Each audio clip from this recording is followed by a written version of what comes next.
What's going on, everybody? Welcome back to another episode of Over the Octagon. No UFC event this past weekend. This episode's a little bit different. Taking a break from our upcoming fight previews and recaps, this gave us a chance to finally give our 2 cents on a lot of the hot topics surrounding MMA and the UFC.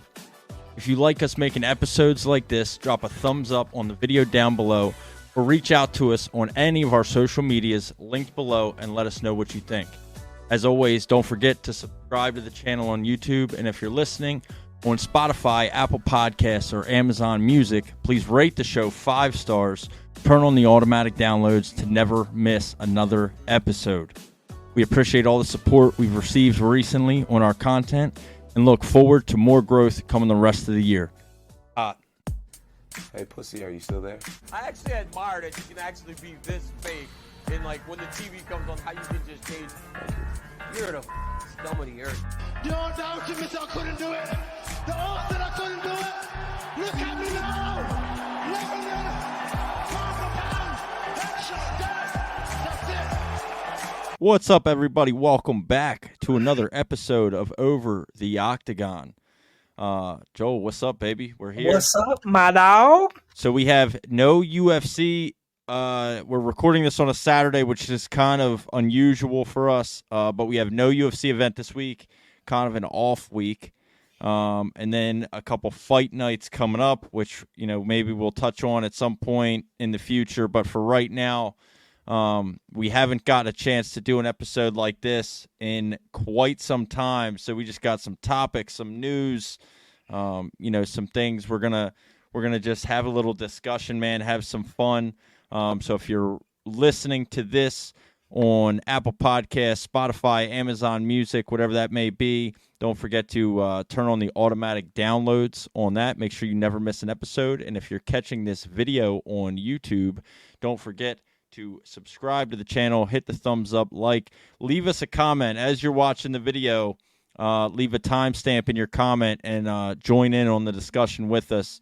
Give us some content to bring into maybe next week's episode. We'd love to have some more interactions with listeners and things like that on some episodes. So that would be good. But, so no UFC this week. Happy Freedom Week. America. Fuck yeah. Yep. 4th of July was Thursday. Had a solid holiday. Oh, dude, this is one of the best ones I've had, man. It's been a while. Haven't been able to enjoy the 4th of July in a long, long time. Got to take the girl out, watch the fireworks with the fam. Yeah. It's really fun. Really fun. Yeah. Very good Freedom Week for us.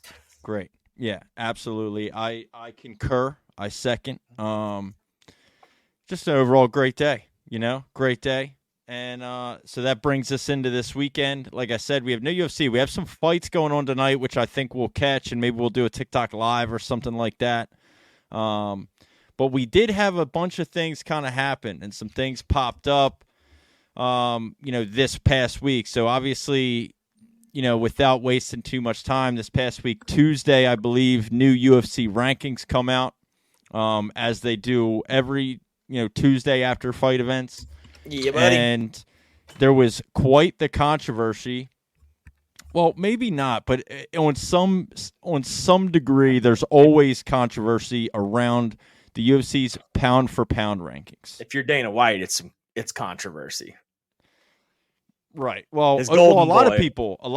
O'Malley had a problem as well, right? Yeah. So here's how the men's pound for pound rankings look right now for the UFC. Number 1 pound for pound is Islam Makhachev. Number 2, Alex Pereira. Number 3, John Jones. Number 4, Leon Edwards. Number 5, Ilia Topuria. Number 6, Sean O'Malley. Number 7, Alexander Volkanovski. Number 8, Max Holloway. 9, Dricus du Plessis. 10, Pantoja. 11, Aspinall. Aspinall somehow went up 2 places. Okay. Israel Adesanya 12, Charles Oliveira 13, Sean Strickland 14, and Aljamain Sterling 15. So, I'm assuming the controversy lies with John Jones being moved down to 3. But Alex Pereira went from 4 to number 2. Do you think that – let's start with that. Do you think that that's justified? Are you good with where maybe let's say the top 3 is? Islam, Alex Pereira, and John Jones. All right. So obviously, you know my bias. You know how I've always felt about the pound for pound rankings, and I will always feel the same way about it. I've never agreed with Islam being the number 1 pound for pound. I'm a very much in agreement with Dana White that John Jones should be the number 1 pound for pound fighter until he loses or he retires. It's plain and simple. He's always been the greatest. He's still technically the greatest fighter of all time, and he's still active. So that justifies him to stay there. I get it. He's inactive. I get it. He's not fighting, but I also am in agreement with Dana where he's the baddest man on the planet. He always has been. He always will be until he loses or retires. So take that out of the picture. I don't not necessarily disagree with Alex Pereira moving up 2 spots because technically I literally said right after that fight, like, you're almost putting this man in the top 5 of all time after his win last week against Yuri. I mean, there's arguments that you could say that with one more big win, one more title defense, one more move up to heavyweight, he could be the number 5 or 4 pound for pound of all time. For him to move up 2 spots, it's justified. However, he moved up ahead of John Jones. I don't necessarily agree with that because John is still the heavyweight champion of the world. And to me, that is always who the pound for pound fighter should be. I get it. Islam is there, but even Islam being the number 1 pound for pound fighter, only reason I disagree with him being there is because of his title defenses and the fact that the only title defense that he's had against an active fighter of his weight division is against one person. So to me, that doesn't justify you being the number 1 pound for pound fighter. Alex Pereira's defended the light heavyweight title. He's defended the middleweight title. I know he lost, but he still defended it. So he's fought people of his weight division, things like that. But I don't hate it. I don't disagree. I don't agree with it nor disagree with it. I think Pereira being number 2 is it's not wrong. I just don't think that I still don't think that John Jones should be number 3. And that's just my opinion on that. As far as 4, 5, and 6, I'm okay with that. I don't hate it. Yeah. Leon being number 4 is fair. Ilya being number 5 is fair, and 6 O'Malley being number 6 is fair in my eyes. I don't disagree with that. You know, the only one that I feel, and this is where pound for pound, like the meaning of it and it all just kind of gets cloudy, is like Pantoja, right? Like Pantoja is a pretty dominant champion in his weight division thus far, at least in his reign. Him being 10. You know why he's 10? Because the way I say that John should be the number 1 because he's the heavyweight champion. Yeah. They look at him as because he's the smallest champion. Right. He's 125 pounds. He's not good enough to be in the top 5 but he's defended his title 3 times twice now. I think. Yeah. So, I mean, the pound for pound list is stupid in my opinion, and it will be. But I see where you're always coming a from. talking So point. do you think Pantoja should be higher? I don't know. I mean,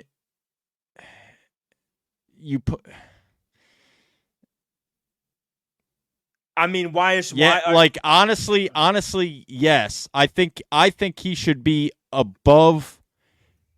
I think he should be above Dricus Du Plessis for sure.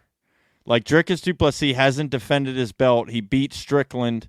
Sure. But that's it. I mean, we talked about this last night, actually, you and I, like, he beat Whitaker, right? But I would disagree that was the same Whitaker that, it's the same thing I'd say, like, Izzy. Like, I don't think Strickland beat Izzy at his best. I don't think Dricus Du Plessis beat Robert Whitaker at his best either. I think for a champion with multiple defenses like Pantoja has, and he's beat some really good guys in his weight division, I think he should be above Dricus Du Plessis. I'm about to say one that might piss everyone off, but how is Max Holloway at 8 ahead of 2 current champions, one who's defended their belt 3 times, ahead of 2 people who are champions, and he's never even been one. Well, let me ask you more of this, because this is why I think Max is at 8 because Volk is at 7. Right? Yeah, that's fine. But he never beat Volk. Volk. That's what I'm saying. That's why Volk's at 7. Max is at 8 because Volk's still at 7. Sure. Does Volk belong at 7? I'd say yes, because the only 2 losses that Volk has are the number 1 and the number 4. 3 losses. 5 pound for pound. Well, yeah, I guess Islam twice, yeah. So 3 losses. So I mean, he beat Yair, but Yair's not even on this list. During Volk that definitely time deserves period. to be at 7, based on his career and based on what he's done in his respected But division. it's current. It's current. Yeah, right? Like it's current. If it was based on your entirety of your career, John Jones would be obvious number 1. Sure. Obvious. But he's down and he's number 3 because really only solely because of his inactivity, right? I think we can agree on that. I see where you're coming from, respectfully. I mean, but I just think Volk is still there. Yeah, no disrespect to Volk. Like, I don't intend it to be that way. I just I would argue for Max Holloway to be as successful as he's been at featherweight, except for being able to win that undisputed title, and then to move up to lightweight and knock out one of the greatest current lightweights in multiple divisions. I mean, is that not what pound for pound is? Yeah. Right? So, I mean, Max at 8 seems crazy. You know what I mean? But then again, same thing. You have Aspinall, who's, the interim heavyweight champ. He's at 11, but he doesn't have stepped up and came back from injury and got one quick win, and then fought Sergey, who was the boogeyman of the division at the time, and ended up knocking him out. But that's the now problem. He looks at Sergey as if he's washed. Well, that's the problem with Aspinall. Is Aspinall doesn't have that. He really doesn't have that big win. The biggest win he has is the Pavlovich win, right? I mean, and that's not that's not an S tier win. That's not a number 1 contender. At that time, neither one of them were number 1 contenders, really. You know what I mean? They were, they were still kind of on that cusp. You had some injuries and stuff. You had, John Jones hurt, the whole thing. I think if Aspinall eventually, when Aspinall fights for the undisputed heavyweight title, which is inevitable at some point, his ranking will skyrocket from that. 100%. Yeah, if he wins the heavyweight title, he deserves to be in the top 3. Yeah, overnight. It'll depends, right? If you get Ilya and Max, which is the fight that seems to be what things are going towards. If you get Ilya and Max, okay. If you get Ilya and Max, and if Max wins that, or either one, because they're number 5 and number 8 on the pound for pound list right now, whoever wins that fight, I think stays above Tom Aspinall. Yeah, but then imagine Max does beat Ilya, then Max should be top 5. Max should just take his place and be 5th, I think. So he jumps a guy who's beat him 4 times. Yes, absolutely. It's current. He hadn't beat him. No, I know. Yeah, absolutely he does. He's beat him 3 times. 3. Sorry. Yeah, absolutely he does, dude. But with the 15, burner that 14, he's on right 13, now, absolutely. I don't even know if 15's right. I don't know if Aljamain Sterling is the 15th pound for pound best fighter in the world. Well, Aljamain moved up a weight. It's same thing, brother. He moves up a weight class. He gets, regardless of how people feel about his performance at UFC 300, it was a dominant win. I mean, he was never in any jeopardy of losing that fight at all. We'll see what's next for him. That's the big question. I think you got to give him. That's going to show us if he's going to be able to dominate at a bigger division. Yeah, Mavzar. That's what I think. That's what I think. I hope so. I want him to fight Mavzar because I think he can beat Mavzar. Yeah, I do could too. I think his striking's better. So you'd I think his wrestling is good enough. Sterling or than Diego Lopez Mavzar? Yeah, I want Diego Lopez, Brian Ortega. I want the fight that we thought we were supposed to get. And dude, I just don't know if we're going to get Ortega again, man. Right. No, I think we will. He posted a thing. He's feeling better. he's doing his whatever. I don't know. We'll have to see how all that shakes out. Yeah, I mean, I don't know. I don't think Diego even gives a fuck about Mobzar because Mobzar is such a little decision king. He's such a little inactive fucking. It's just like, who cares, dude? That's the guy. Nobody wants to give that guy any type of platform or opportunity. He hadn't earned it. Yeah. You know what I mean? But so anyway, and then we brought up the pound for pound list part of that, and then obviously there was a little bit of back and forth on Twitter. Sean O'Malley was upset that Ilia Topuria was ahead of him on the pound for pound rankings. Topuria being 5, Sean O'Malley being 6. He said, "How's a guy with less title defenses and 5 inches shorter ahead of me on the pound for pound list?" But that is kind of what I say about, like, why is Islam Makhachev ahead of Alex Pereira and John Jones on the pound for pound list? Like, if you put them two in a fucking room together, Islam's not making it out alive, bro. Right. So, I mean, I get where he's coming from. It's like a bigger, badder man should not be behind someone who is smaller than them on a pound for pound. He's not that bigger, though. Sean O'Malley fights at a lesser weight class. I know. But Sean O'Malley fights at a lesser weight class than Topuria, and Topuria has lightweight fights.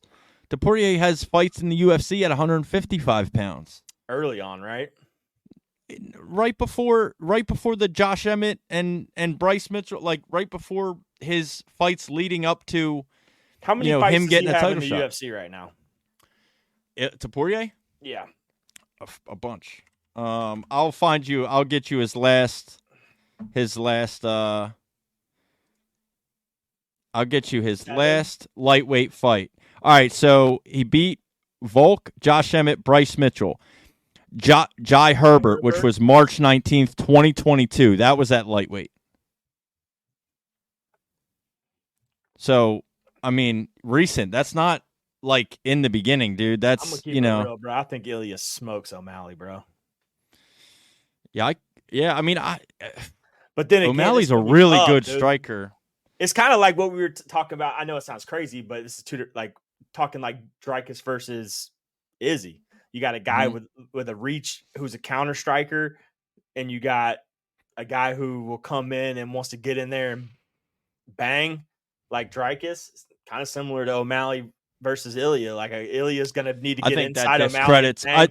I think that discredits Topuria's boxing and striking ability a little bit. I feel like I'm not talking about but you know what I meant. Not like fucking they're the same skill level of striking, but it's like when you got a guy who's that much taller than you and bigger than you, even if he's a smaller weight class, it's still troublesome to someone for sure. When he fought Volk, that was right up Ilia's alley, dude. They're close to the same size. He didn't have to do much getting inside because they're right around the same size.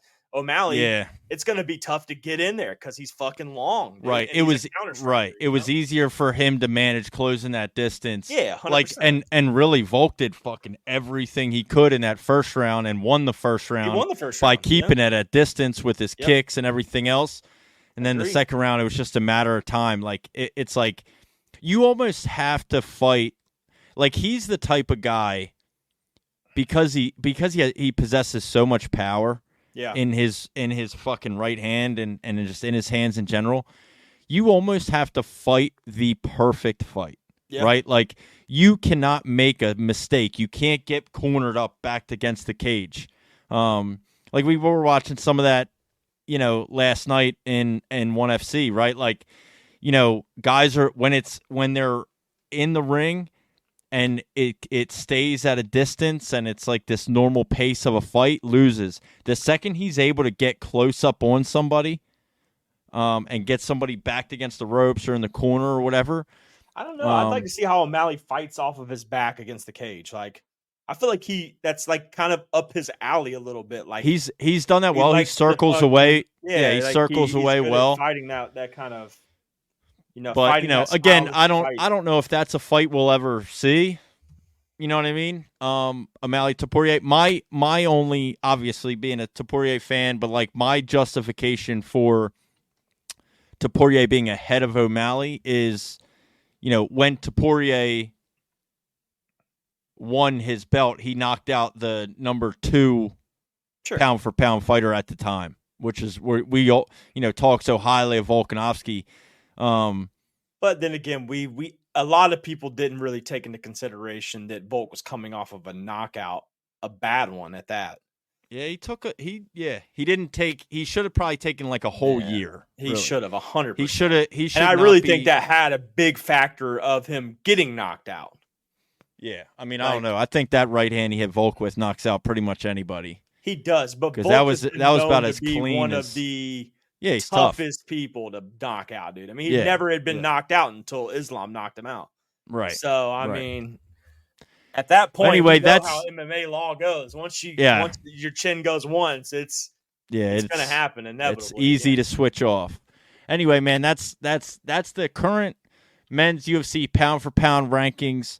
Leave us a comment on YouTube what you think about pound for pound. I mean, it's always controversial, no matter what, And if you're listening on Spotify or Apple, I believe there's a link now in the description of our audio only episodes where you can send us a text message. So do that. Take advantage of that and join into a conversation with us. Another point, our next thing, and another point that was brought up I saw this week on X or Twitter is Bruce Buffer has used the term the one, the only for two fighters in history. The one, the only, the notorious Conor McGregor, and the one, the only Johnny Bones Jones. Yeah. Is Alex Pereira worthy of the one, the only Alex Poatan Pereira? Fuck yeah, he is. You think he is? Fuck yeah. Dude, he is. I think his bringing aura. Something, his aura. He's bringing something that is almost equivalent to what Conor and John has brought to fighting. Like, maybe not so much Conor, because Conor's just like the thing. Whatever Conor brought, it'll probably never be matched again. Like, there was just something about him that.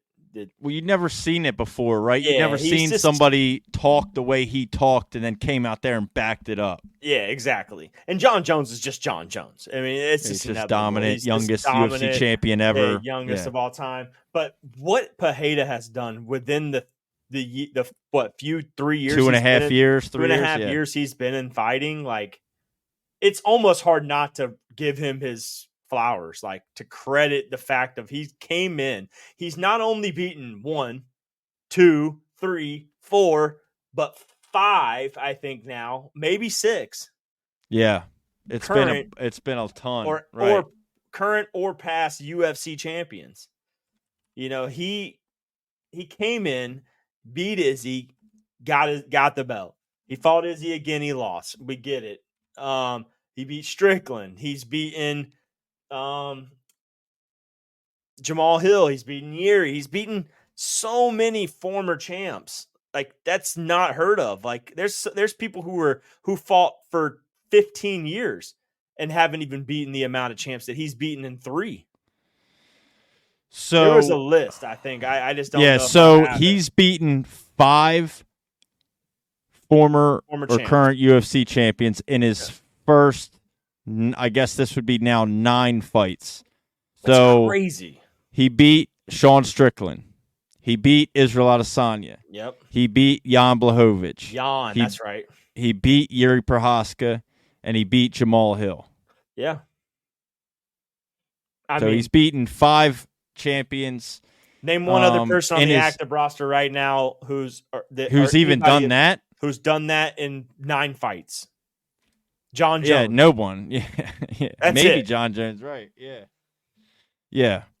So, and really, like, all right, so really looking at, there may be more. Anderson Silva, maybe. Yeah. There's probably been a few that have. Well, the only thing with Anderson Silva is Anderson Silva was a champion for so long. Like, I know. How I don't know how many other champions he actually beat. So he made Alex Pereira made his UFC debut November 6th of 2021. So it's been about 2.5 years. In 2.5 years, He's had 1, 2, 3, 4, 5, 6, 7, 8, 9 fights in 2.5 years. He is 8-1 in the UFC. Yep. Out of his 9 UFC fights, 5 of them have been for titles. They have been title fights. He's had more title fights in the UFC than non-title fights. Yep. And he's only been in the UFC for 2.5 years. Beat Izzy, lost to Izzy. Moved up, beat Jan Blachowicz, then won the light heavyweight title. Now has defended the light heavyweight twice. That's wild. Yeah. The only Alex Pereira. Plain and simple. He only has 13 at this point MMA fights. He's 11-2. He only has 13 MMA fights. There are guys that have 13 MMA fights before they even make their UFC debut. Yep. He has more fights in the UFC than he did before, outside of the UFC, before he made it to UFC. Yep. At this point, I mean, the run that he's on is incredible. It's unlike anything anybody's ever seen. So yeah, I'll side with you. I'll agree with you. I think if you're going to give anybody that one the only, I think he's deserving at this point just because of what he's been able to accomplish in such a short amount of time. It's absolutely insane. And I was talking to somebody today that he may have not even lost to Izzy had he had not had to cut down to 185 that last time. Because that weight cut may have been a big factor of him getting knocked out, especially of a guy his size. Possible, yeah. He should have went up. He should have never even fought at 185. Like, that guy should have been fighting at 205 the whole time. The only reason I think he was there is because Izzy was there, right? Exactly. I mean, with it sucks to say, but I think it's the truth. Without Izzy, there is no current Alex Pereira. That's true. So to some degree, Izzy is partly responsible for Alex being the superstar that he is right now. You know what I mean? What happens when you call a dude a drunk loser? Yeah, there's some guy sitting in a bar somewhere, that's saying, I beat that guy one time. Yeah, well. So what if he beat Izzy twice? So what if he never lost? If he didn't lose that fight to Izzy, is he top 5 of all time? Well, because then he would have been a double champion probably. I doubt he would have even had to fight Jan Blachowicz. He probably would have went right to a light heavyweight title fight. Obviously he would win that as we saw him win. And then defend it twice. Yeah, I mean, then it's hard to say. I don't know what happens when you become a double champ. Does he just give up the middleweight belt? Does he try to go back, defend the middleweight belt? At that point, it was supposed to be Dricus du Plessis and Israel Adesanya. Yep. How does Dricus fare against Alex Pereira? He doesn't. Yeah, I think that's actually laughable to even think about. Not a lot of people in this world fare against Alex Pereira. Yeah, I mean, anyone under 205 pounds does not fare against Alex Pereira. That's really what makes what Izzy did incredible. I mean, we can make excuses and say the weight cut, whatever, but I mean, that was such a cool moment, dude. The celly that he hit afterwards with the fucking arrows. Yeah, I mean, but at some point, you got to realize that he's also knocked Izzy out twice and beat him. 3 times. No, for sure. Scorecard definitely favors Pereira, but so it's great that Izzy finally got his get back. But let's not forget that these motherfuckers didn't just come straight in the UFC and fight each other. They had previous blood before, and it was all Poton before that. So yeah, absolutely. But yeah, I mean, I think he deserves it. One and only. Yeah. So that would be sweet. Maybe we'll clip it and ship it, send it out to Bruce Buffer. Bruce, the next time that you give Alex Pereira his introduction, I think it's time. I think we hit him with the one, the only. Do you do it if he faces John Jones, both of them? No, you can't. No. What if he says the one, the onlys? No. You can't do it both, right? So So who is it going to be then? John. It's got to be John. I know. No, it's got to be John over Alex. But, that's a scary matchup for John. But well, speaking of Alex before, so since it's on our list, but it was down more, we can just kind of throw it in there in the mix. I saw today Anthony Joshua made a tweet and said, I'd love to see Alex Pereira try boxing out. Like, I get it, he kickboxes and he's boxed, but he wants to see him try boxing out. And then Pereira just retweets, oh yeah, like I'm a little old, so I'm probably not going to make a career out of it, but who would you like to see me box? And then that gets you thinking, like, okay, who could Alex Pereira just go straight into the WBC and take on a champion in boxing at 205, light heavyweight? Like, does I don't know. It makes him so one-dimensional. Out there and beat fucking Anthony Joshua in a boxing match? I don't know. Why doesn't Anthony Joshua, if that's what he wants, why didn't he come and fight him in fucking UFC or kickboxing? Because no fucking boxer's ever going to do that. Then they should just keep their fucking mouth shut on Twitter and stop calling out UFC fighters to beat them in a boxing ring. He didn't really call him out. He just said he wants. He would love to see him do it. I personally don't. I don't. It's not even really something I care to see. I don't. I think because it takes away one of Pereira's biggest, most successful weapons, which are his kicks and his leg kicks. I mean, he just knocked out Yuri Prochazka with a head kick. Sure. You know what I mean? You've seen him in the gym boxing, like hitting the bag. And when he trains and he spars with those boxers, like remember he trained with the Olympic boxer, and he was in there piecing that motherfucker up. Sure. Yeah, sure. Sure. Could he be successful? Yeah. I don't know. That's just like it. I would much rather see him. I mean, he's right. He's 37. You know what I mean? So like, I would much rather see him, get all the juice out, juice out of the squeeze that he can, or whatever that saying is. Like, I would rather see him get as much as he can out of his current run that he's on with the UFC, and move up to heavyweight. Like him moving up to heavyweight is at the top of my list of things I want to see. There's only one other 37-year-old champion in the world. Right. And his name's John Jones. Yeah. Which, so let's go to this. We're just going to keep bouncing around. So let's go to this. So John Jones hinted in an Instagram comment that he is fighting in Madison Square Garden in November would be his return. And then very shortly after, Bo Nickel posted to his Instagram story, UFC 309, November 9th, Madison Square Garden. Yep. Again, both of them on the same card in Madison Square Garden again. Yeah. So, I guess that obviously hasn't been confirmed by anybody from the UFC. Nothing's been officially announced. Nothing like that, right? But we've seen him. He's back in the gym. He's training, John Jones. So it looks like that's probably what is going to end up happening. You're going to have John Jones, Stipe Miocic in Madison Square Gardens, November 9th, UFC 309.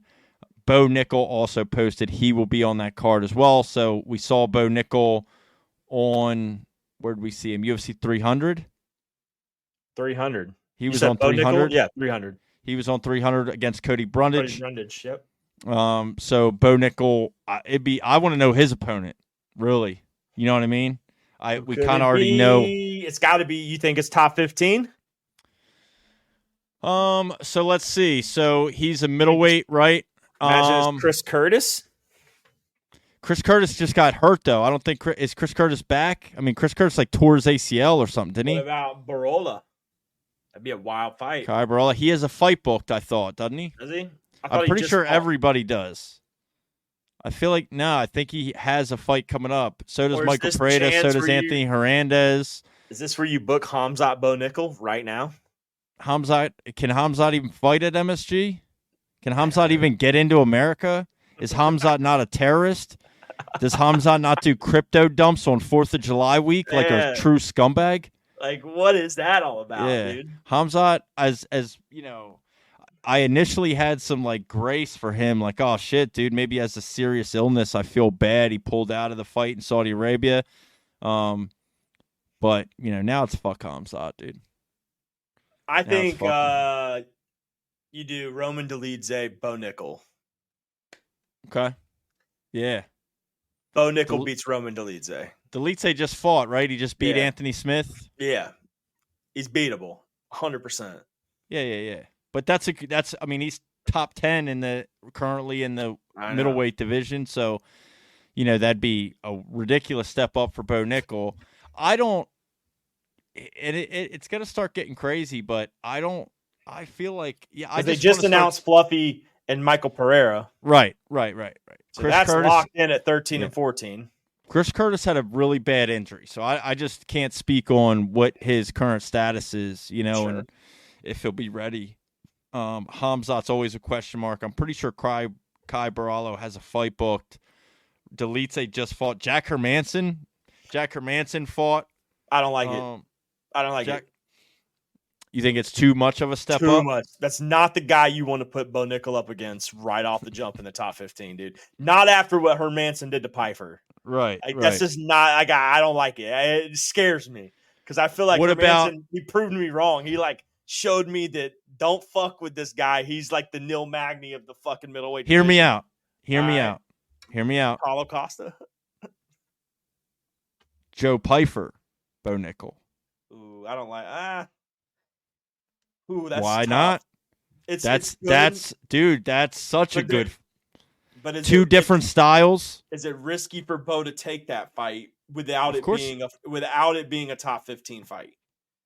Like if Piper was like 15, 14, I'd say yes. But the fact that Piper's he's ranked, right there in the top 20. He's got to be right there in the top 20 as I know, as but is Bo Nickel. For it to be Bo's big next jump, I feel like that's.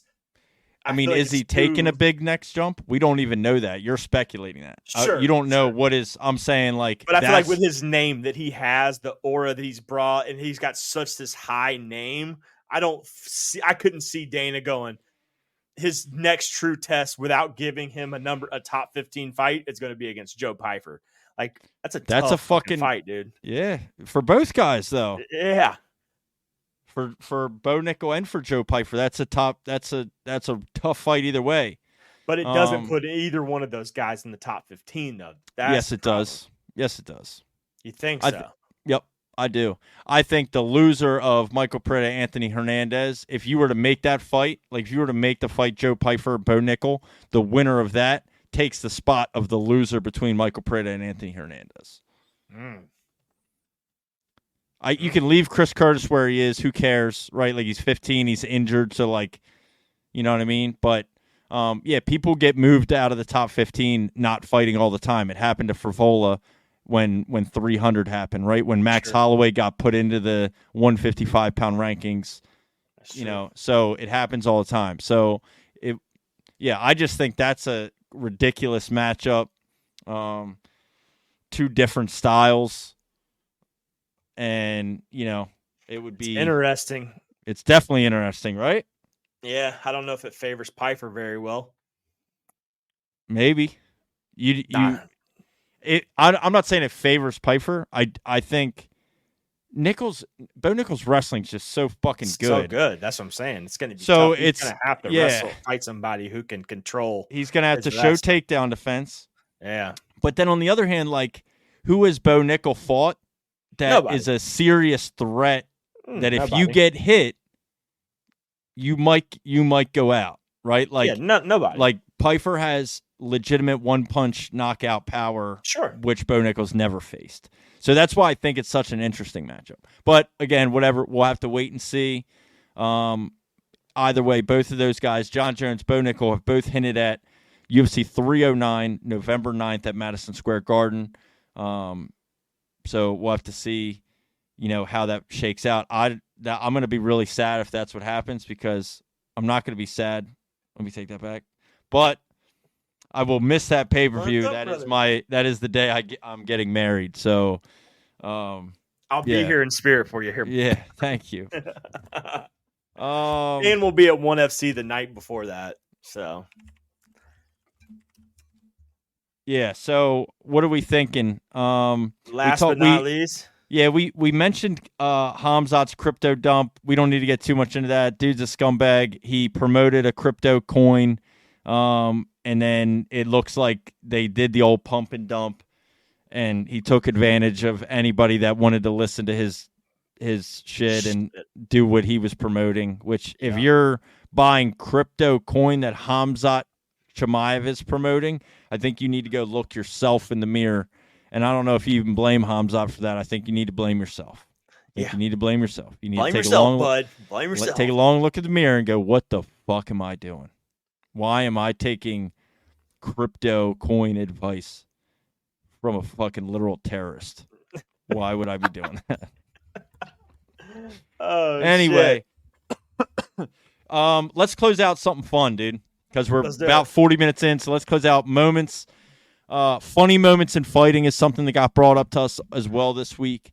So we've been talking about it the last couple days. What's like your not really funny moments, but moments in fighting that like happen all the time that'll never not be funny. Okay. You know what I'm saying? And one that came to my mind first was it's never not going to be funny seeing Greg Hardy get knocked out.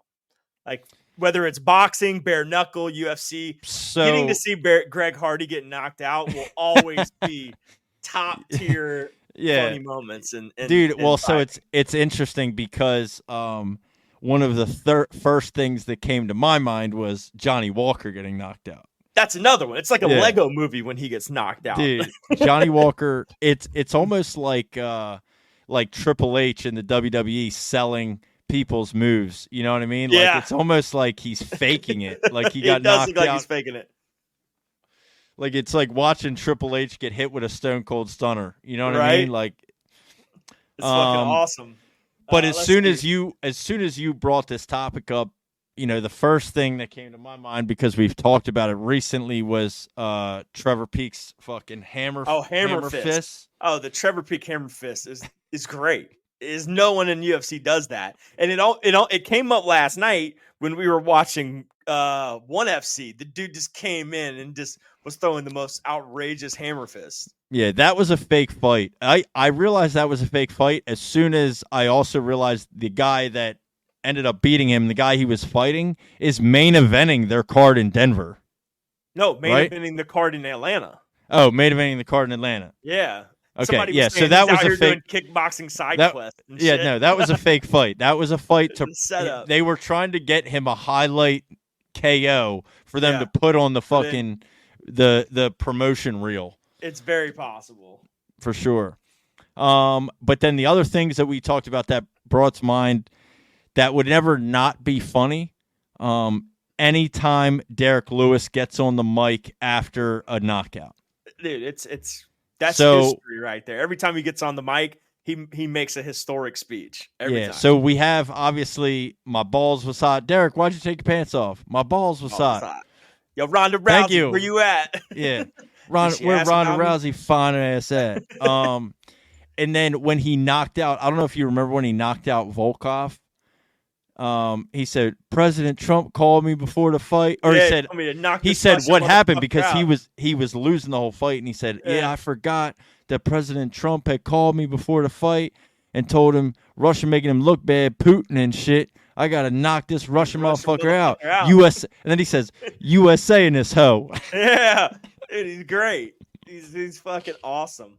Let's see. I got another one. This one kind of came to my mind too. Awkward Daniel Cormier moments when he does post-fight interviews.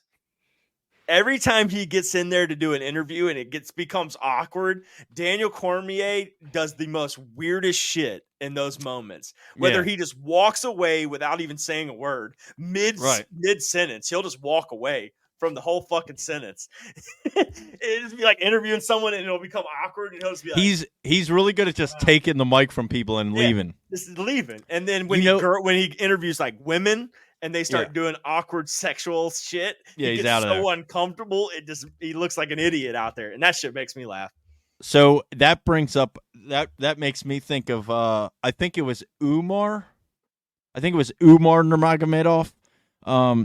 Joe Rogan did in a post-fight interview of Umar Nurmagomedov after one of his fights, and then as he was leaving the cage, he goes, Umar. He went to say Umar Nurmagomedov, everyone, and goes Umar Nurmagomedov. Do you remember that? Daniel Cormier or Joe? No, Rogan? Joe Rogan. Yeah. Nurmagomedov. Joe Rogan has good moments too. So well, that's So Joe Rogan's. I remember Joe Rogan one time saying a cut looked like a goat's vagina. No shit. Yeah. And then. Oh wait, I forgot one. Okay. John Anik, when he goes, and these two fighters are recently something about domestic violence or something. Oh, yeah. That John Anik had the moment of a lifetime back in the day.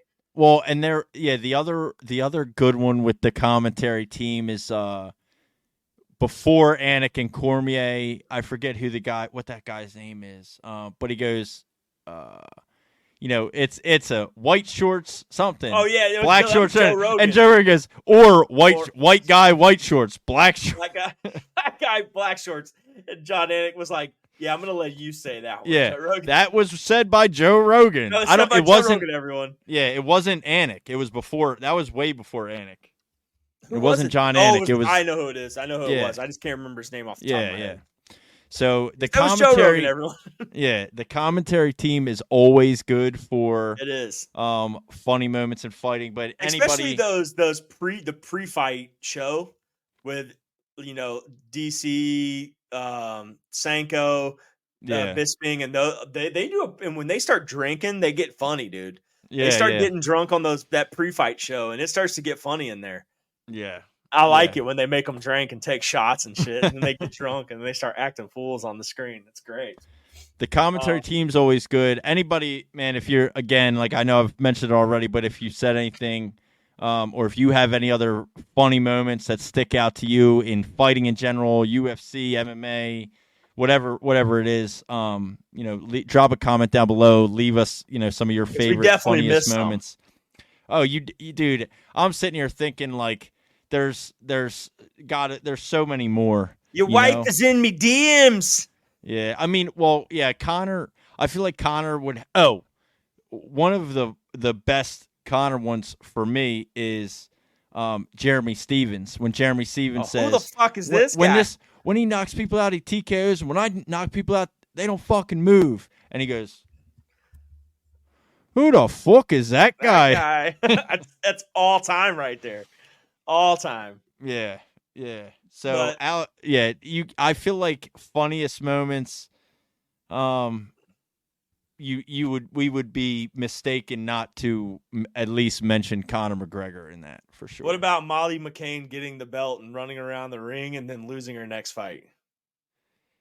Yeah. I mean, that's ironic, I guess. That's like that just kind of popped into my brain. I was just like, what other dumbass moments have we seen in the UFC? Plenty. Yeah, I don't know, man. But leave a comment if you're thinking. I like that. Yeah, leave a comment if you think of any of your favorite funny moments in UFC and MMA and fighting. But yeah, man, this has been a good conversation. Where, like we said, this is an off week for the UFC this weekend. We have a fight night coming up. Right, that is 13th. Right, July 13th. And that's the Rose Namajunas Tracy Cortez. Yep. And that's in Denver, I believe. Yep. Sure is. Altitude, baby. So I like the main event. Like I'm down to I'm so down to watch Rose Namajunas Tracy Cortez. Some of these other fights though, I don't care. I mean, Anjay Lusa is on this card. He's the guy that fucking quit against Brian Battle recently, where he was fine after they ended the fight. All of a sudden, when the fight was over, he wanted to fucking fight him, but before he's like, my eye, I can't see. He was getting pieced up. He quit. So, Lusa's a bitch. He's fighting 15-1 Gabriel Bonfim. Bonfim's gonna fuck his ass up, dude. Yeah, I think Bonfim's gonna. If he was getting fucked up by Brian Battle, he's gonna get fucked up by Bonfim. Yep. But that's this Saturday, July 13th in Denver. Headline Rose Namajunas, Tracy Cortez. Other than the headline, the card is mid. I mean, I'm just gonna be honest. It's fucking mid. But that's a good main event. A little women's MMA action, baby. Let's get that. Yeah, that's my favorite. Of course. But anyway, I think that wraps us up for this week. As always, like I said, man, subscribe to the YouTube channel, hit the thumbs up, like the video, leave us a comment. If you're listening on Apple Podcasts, Spotify, or Amazon Music, don't forget to rate the show 5 stars. You can do that if you hit those 3 little buttons. It'll give you the option to rate the show, leave us a review on Apple Podcasts, and don't forget to turn on automatic downloads so you never miss another episode of Over the Octagon podcast. And last but not least, make sure you check out our sponsors, Mayhem on the Mat. Use code Over the Octagon at checkout. Save 15%. The shirts are fucking sick, and you'll fucking love the them. link to the link to all of that and the couple sponsors that we have for the show now are in the descriptions on everything. So make sure you check them out. Get yourself a t-shirt. Get yourself a couple t-shirts. They're sick. I mean? Yeah. Absolutely. Super dope. But with that, man, catch you on the next one. It's been fun. It's been real. Yes, sir. Keep it hot.